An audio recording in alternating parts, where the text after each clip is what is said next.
아무리 회장이라도 공고문을 멋대로 뜯는 건 재물 손괴입니다. 뭐? 재물 손괴요? 하, 참 기가 막혀서. 아, 그리고 입주자 대표 회장인 내 동의 없이 자기들 마음대로 대표제 회의를 열겠다고? 그건 말이 됩니까? 누구 보고 재물 손괴라노? 참나.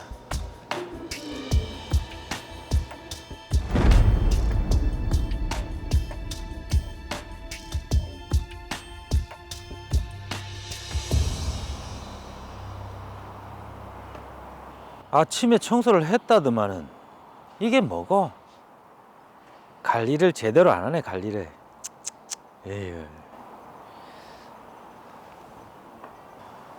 올해 아파트 외벽 공사도 하긴 해야겠네. 회장님, 또 무슨 일로? 소장님, 입주자 대표회에서 아파트 외벽 도장 공사를 하자는 의견이 나왔어요. 외벽이요? 1, 2도 할 거 없이 칠이 벗겨져가지고 하긴 해야 될 것 같은데. 그럼 계속 해왔던 그 업체로. 거기는 영 믿음이 안 가던데. 입찰 공고를 내야 하나 회의를 한번 해야 되겠네. 아, 그리고 소장님, 그 재계약한 청소업체 관리가 너무 안 돼. 관리 좀 잘해주이소. 예. 가세요. 참, 쥐가 회장이면 다가 하루에도 수십 번을 가서 꼬투리를 잡노. 어휴, 저 인간 저거. 그나저나 뭔 업체를 바꾼다고 저러지? 사이가 별로 좋지를 않네요. 안네요. 김 사장님, 외벽 공사 입찰 공고한다는 거 회장 혼자 생각이고, 오늘 저녁 시간 어떻습니까? 감사님이랑 식사 함께 하시죠? 예. 아유, 소장님. 감사님. 회장님이 외벽 도장 공사 이야기 하던데. 뭐, 저 외벽 뭐 한번 손봐야 되지 않겠습니까? 근데 기존에 해오던 업체를 바꾸자고. 아이, 참, 또 무슨 꿍꿍이고. 이 회의 때마다 아파트 이미지 올리니 많이 하면서 저 쓸데없이 아파트 정문에도 뭐 그림을 그리자는데 이 돈 만들지 그래 봐야 아파트 이미지 올라가는 것도 아니고 일부 동대표들 반발이 심해요. 그러니까요. 우리 감사님처럼 젊은 세대가 딱 이끌고 가야 되는데. 참, 오늘 모처럼 김 사장이 근처 온다고 하던데 뭐 오랜만에 저녁 식사나 하시죠? 아이, 네, 우리 최 소장님 부탁인데 뭐 가야죠. 저쪽하고는 또 친하네요. 감사님. 그러네요. 네. 올해도 믿고 맡겨주십시오. 입찰 공고 내도 김 사장 업체만 하겠습니까? 이러지 말고 2차 가시죠. 제가 2차까지 잘 모시겠습니다. 아유, 이 차는 무슨 이거 참. 로비의 에이, 현장이네요. 그렇네요. 술 한잔 더 하셔야죠. 저 화장실 좀 갔다가 자리 이동하겠습니다. 왠지 느낌이 안 좋은 술자리 같죠?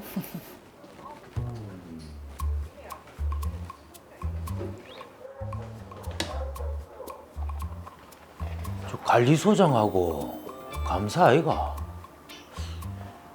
저 사람은 김 사장인데. 감사님, 이번 회의 때도 힘 좀 실어주이소. 아이고, 제가 무슨 힘이 있습니까?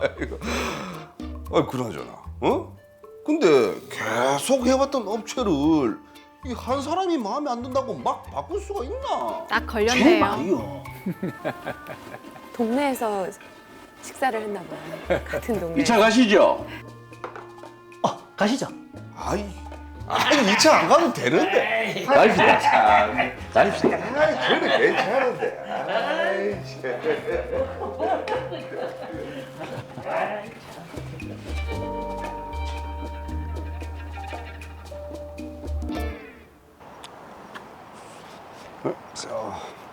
감사님, 예. 그 소문 사실이에요? 무슨 소문요? 감사님이 관리소장하고 도장공사 업체에 돈을 받았다. 뭐 그런 말이 있던데? 누가 그런 소리 합니까?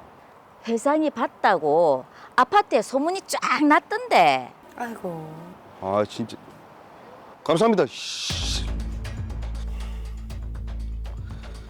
아니 내가 뭐 돈 받았다는 소문 뭐 회장님이 냈습니까? 난 돈 받았다는 소리 안 했는데 본 사실을 그대로 얘기했을 뿐이지. 본 사실? 아니 뭘 받는데요? 내가 뭐 돈 부도 받았어요. 에? 회장이면 말을 그렇게 막 해도 되는 겁니까? 이거 명예훼손인 거 알죠? 뭐? 명예훼손? 같이 밥 먹은 거 사실이잖아. 그게 로비 아니고 뭔데? 뭐? 로비? 지금 누가 이 소리를? 당신은 관리비 횡령했잖아. 내가 언제? 당신 지난 명절 때 독단적으로 관리비로 아파트에 쌀 다 돌리고 지 혼자 생색 다 내고 그게 무슨 행령인데? 그건 아파트 입주민들한테 돌린 거지. 그게 로비야 이거 로비. 지 혼자 연임 더 해물라고. 뭐라고? 당신이 회장이면 다가 진짜 네가 감사면 나야. 어? 네가 한 게 뭐 있노? 내 당신은 뭐 했는데 그래. 나는 회장으로서 모든 걸 다 했지.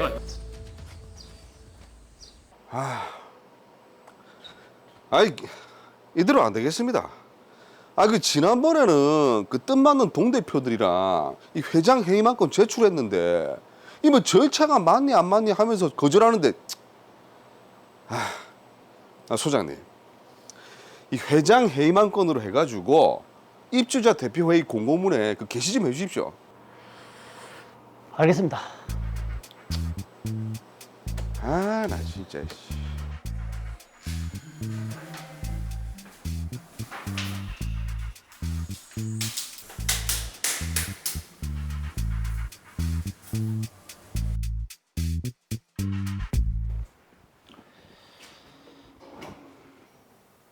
이게 뭐고? 내일 입주자 대표 회의를 한다고. 회장 회의만? 회장이 내 동의도 없이?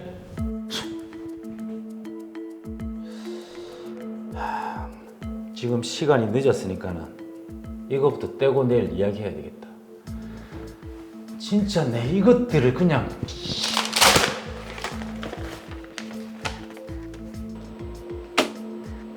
누가 이 공고문 붙였습니까?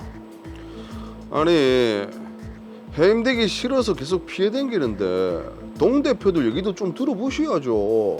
아무리 회장이라도 공고문을 멋대로 뜯는 건 재물 손괴입니다. 뭐?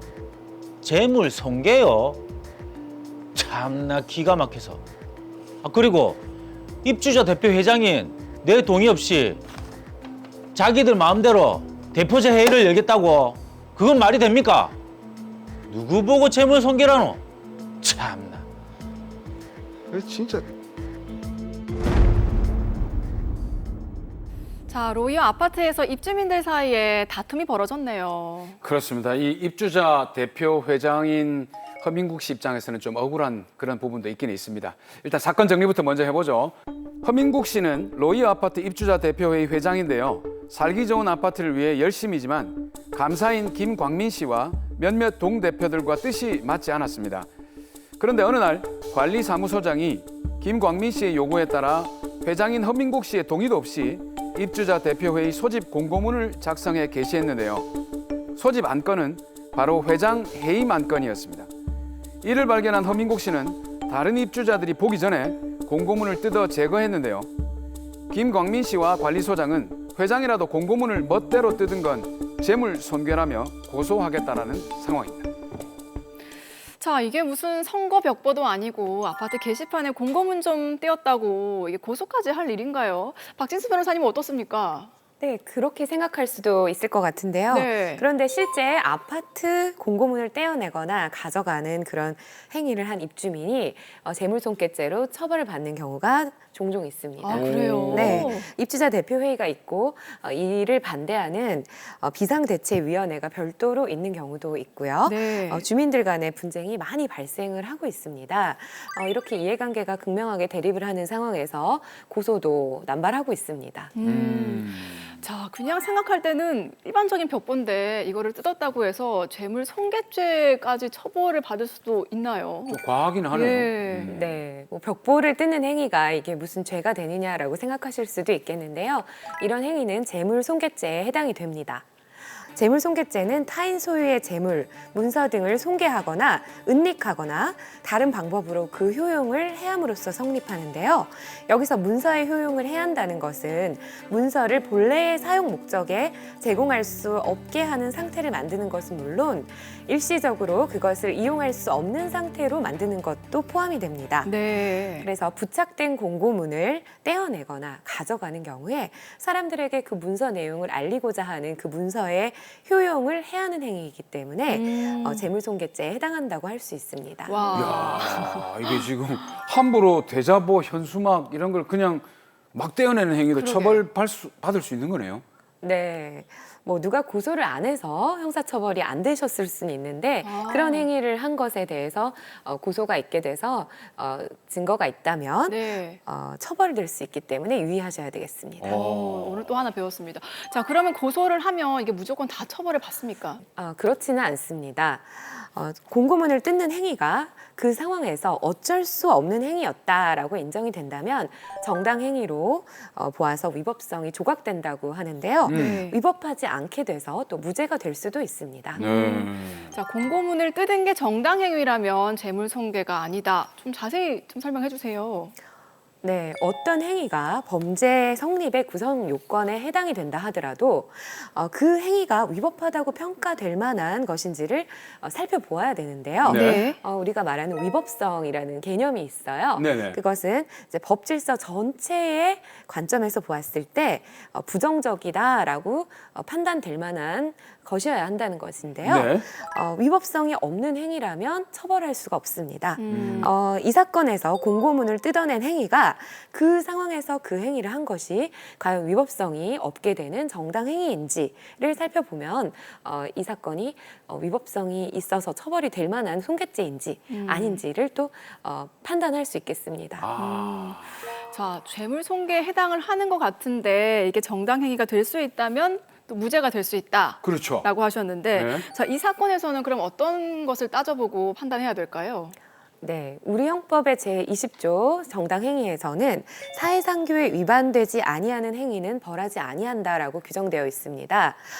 이 사건 허민국 씨가 공고문을 떼어낸 행위가 정당 행위에 해당하는지 살펴보기 위해서 네. 우선 아파트 관리 규약을 좀 살펴보고요. 네. 아파트 관리 규약상 입주자 대표 회의의 소집권자가 누구였는지 한번 따져봐야 될 것 같고요. 네. 또 공고문을 붙일 수 있는 주체는 누구로 돼야 되는지 그런 것도 좀 살펴봐야 될 것 같습니다. 네. 그래서 저희들이 로이어 아파트 관리 규약을 한번 살펴봤습니다. 네. 근데 여기 입주자 대표 회의는 회장이 소집하도록 규정이 되어 있습니다. 네. 아파트 관리 규약상 입주자 대표 회의의 소집권자가 회장이라고 적시되어 있다면 네. 소집 권한은 회장에게 있는 것이고요. 그렇다면 회의를 소집한다는 내용의 공고문도 그 입주자 대표 회의 회장 명의로 게시가 되어야 되는 것이죠. 그렇죠. 그렇죠. 근데 아파트 관리사무소장은 아파트를 관리하는 주체로서 보통 게시판에 광고물을 설치하거나 부착하거나 하는 그런 데 동의하는 권한이 있을 뿐이지 네. 관리소장이 이러한 권한을 넘어서서 입주자 대표 회의를 소집할 권한은 없는 것입니다. 자, 그리고 입주자 대표 회장 명의로 공고문이 게시돼야 한다고 하셨는데 자, 회장 허민국 씨는 입주자 대표 회의 개최에 동의를 한 적도 없고요. 네. 더군다나 도장을 찍지도 않았습니다. 그런데 공고문에는 입주자 대표 회장의 직인이 찍혀 있었다고 하거든요. 네, 이 사건 로이어 아파트의 공고문에는 그 공고 주체의 표시에 회장 부분의 글씨가 좀 삭제되어 있었어요. 그래서 아파트 입주자 대표회라고만 적혀 있었습니다. 직인이 또 찍혀 있기는 했지만 그 인형 중에 회장의 또 장 부분이 또 이렇게 날인되지 않게 되어 있기도 했고요. 이렇게 했기 때문에 아파트의 일반 주민이나 동대표 자들이 볼 때는 그 차이가 쉽게 발견되기는 어려웠던 것으로 보입니다. 교묘하네요. 네, 공고문이 계속 게시판에 게시되고 방치될 경우 적법한 소집권자인 입주자 대표 회장이 작성한 공고문으로 보여질 가능성이 높아 보이는 상황이었습니다.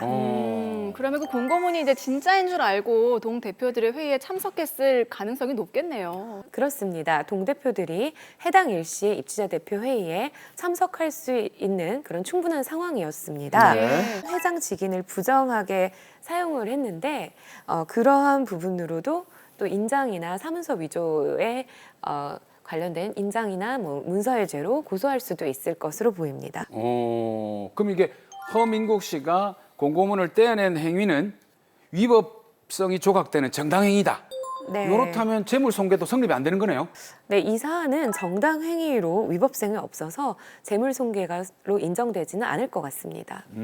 자, 일단 재물손괴죄가 아니라고 하니까 허민국 씨 입장에서는 참 다행인데요. 네. 자, 그런데 드라마를 보면 회장인 허민국 씨와 감사인 이 김광민 씨 사이가 좀 갈등이 오래가 된 것 같아요. 그렇습니다. 지금 보니까 김광민 씨와 최 소장 사이에 뭔가 그 밥 먹는 장면이 네. 약간 비리가 있는 것 같기도 하고 우연히 그런 모습을 목격한 그 허민국 씨가 다른 입주민에게 이야기를 했고 이를 알게 된 김광민 씨가 허민국 씨를 또 명예훼손으로 고소하겠다고 예. 그런 입장인데 어떻습니까? 박진수 변호사님, 이게 과연 명예훼손죄가 될까요? 네, 명예훼손죄는 그게 사실이든 허위 사실이든 어떤 사실을 적시해서 공연성 또 전파 가능성이 인정이 된다면 그런 때 성립이 되는 범죄입니다. 그런데 이 사건에서 허민국 씨가 다른 입주민들에게 김광민 씨가 비리가 있다라고 이야기를 한 것은 사실의 적시에 해당될 수 있고요. 네. 다른 입주민들이 이걸 듣고 또 소문이 났기 때문에 명예훼손죄로 인정이 될 수도 있을 것 같습니다. 오. 자, 그런데 그 김광민 씨와 최 소장 사이에 정말 그 비리가 있었다면 어떻게 됩니까? 네, 만약 김광민 씨의 비리가 사실이라면 입주민들의 이익을 위한 것으로 공공의 이익을 위한 행위로 인정될 가능성도 있습니다. 그러할 경우 형법 제310조의 명예훼손죄의 성립에 있어서 위법성 조각 사유에 해당이 돼서 또 명예훼손죄로 처벌되지 않을 수도 있습니다. 그리고 또 허민국 씨가 독단적으로 관리비를 사용해가지고 입주민들에게 이렇게 쌀을 돌렸다고 했잖아요. 이건 김광민 씨 주장대로 횡령죄가 되겠습니까? 네, 요건 또 사실 여부를 확인을 해봐야 되겠습니다만 관리비는 관리 규약에서 정해진 용도에 따라 사용이 돼야 됩니다. 네. 근데 허민국 씨가 이것을 보관하고 있다고 해서 관리 규약상의 정해진 용도에 따르지 않고 본인의 임의로 독단적으로 쌀을 돌린 것이 사실이라면 그것도 횡령죄로 처벌이 될 수 있을 것 같습니다. 이야. 그러니까 입주자 대표 회장이라면 이런 관리 규약을 좀 제대로 알았어야 되는데. 근데 아쉬운 결국 부분이네요. 감사랑 회장이랑 둘이 싸우는 바람에 둘 다 그만두게 생겼네요. 그러네요. 자, 마지막으로 허민국 김광민 씨에게 한 말씀 해주시죠. 네, 김광민 씨는 입주자 대표회의를 소집하는 절차에 따라서 적법하게 작성된 소집문을 게시하셨어야 됩니다. 이 부분 또 사문서 위조나 인장에 관한 죄로 처벌이 되실 수 있으니 유의하셔야 됩니다. 입주자 대표 회장인 허민국 씨는 다급한 상황에서 게시문을 떼어낸 행위가 있었는데요. 이 부분은 또 법질서 전체로 살펴보았을 때는 위법성이 조각되는 정당 행위에 해당된다고 보여지고요. 억울하게 처벌되지는 않을 것으로 보이니 안심하셔도 될 것 같습니다. 사람들의 이해관계가 많이 대립하고 있는 아파트 입주자들 간의 분쟁이 많이 있습니다. 여러 자문을 미리 받으셔서 꼭 현명하게 대처하시기를 바랍니다.